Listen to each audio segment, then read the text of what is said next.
Hi everyone, my name is Tanner. This is my consumer behavior presentation, and I'm really excited to talk to you about the concepts that I've really enjoyed learning about throughout this class, and ones that I feel are really important for business and especially in marketing.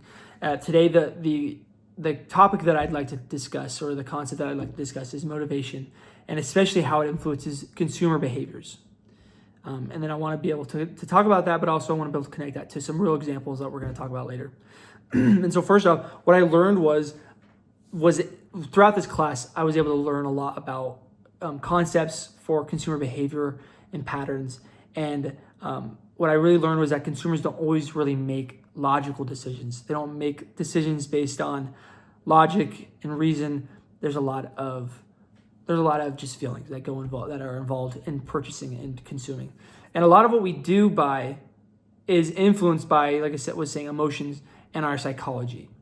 And this whole class really helped me. It really affected how I look at marketing, and it affected how I look at purchasing and decisions that I make throughout my daily life. So one of the things that really surprised me is how often I am influenced and can be influenced by marketing and specific types of advertising.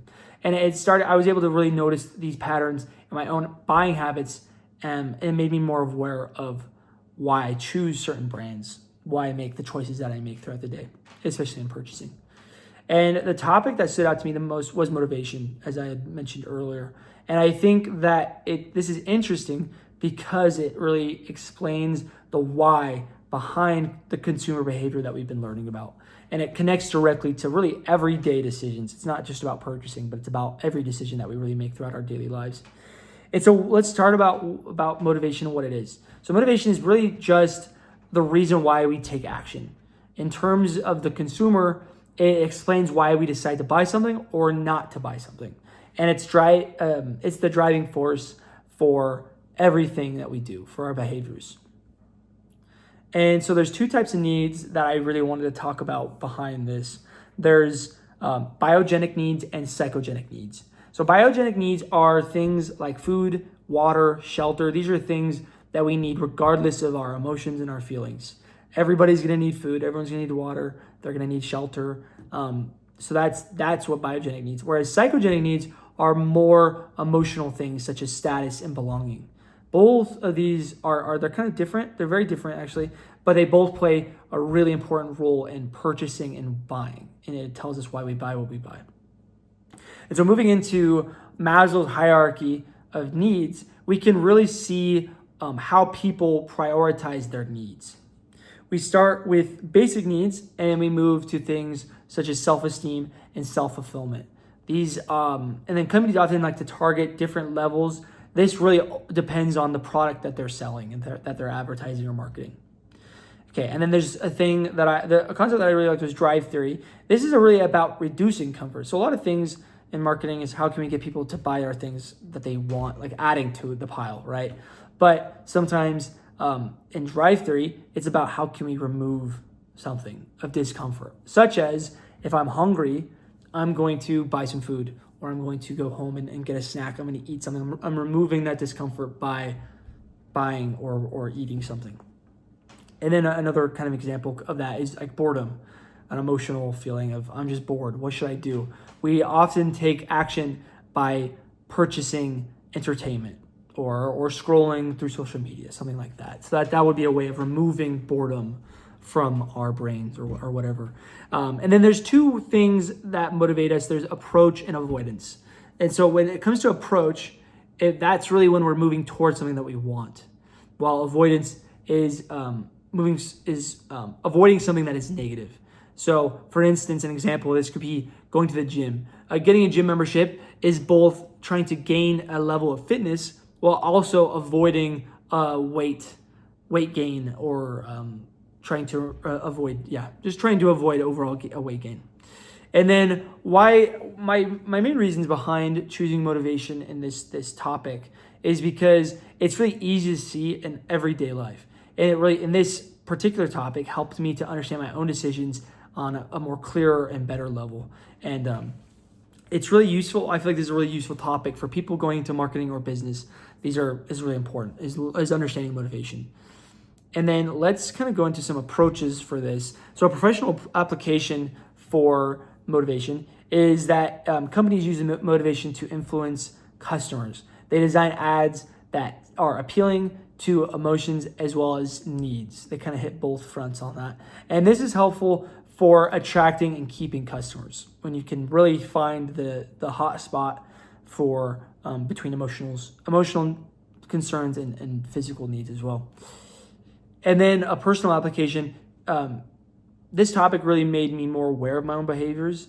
And when I noticed buying, I was able to notice when I was buying something that was purely based on an emotional desire rather than something that was a need, like food or water or something like that. And it helps to make me more intentional when I do make these kinds of decisions. And a real life example of this could be buying shoes. So when buying shoes, right? Let's say I work at a warehouse and I need really nice boots. When I'm buying boots, perhaps I'm buying them because my old ones have worn out, right? But when it comes to a specific brand, I may be a little more picky, right? And so it kind of is, it's kind of both a practical and emotional side of purchasing.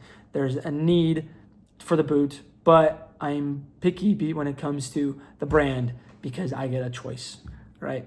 And then what are the implications in marketing? So motivation is really important in marketing. And I think we've been able to see this throughout the presentation that I've given. And companies really need to be able to understand what drives their customers.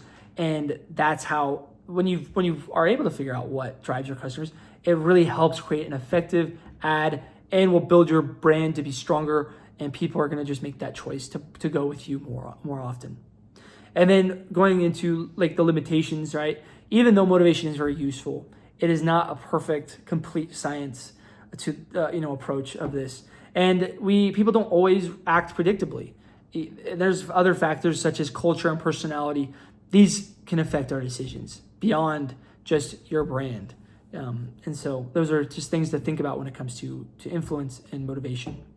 And then overall, I would say that motivation really helps explain why consumers are behaving the way that they do. And it plays a big role in both marketing as well as just everyday decisions. So that was something that was really fascinating to me is that it really plays it's not just businesses that this is important and this is just a personal everyday thing. And it's one of the more practical concepts that I feel like it was one of the most practical concepts from the course that we learned about this year. And then my main takeaway from this semester and from this course is that understanding motivation can make you a smarter consumer. It can make you a smarter consumer, but it's really gonna make things a little easier if you're in marketing, if that's your goal in life. And this also helps to start. It allows you to see why people make the choices that they do. And so that's my presentation going over motivation.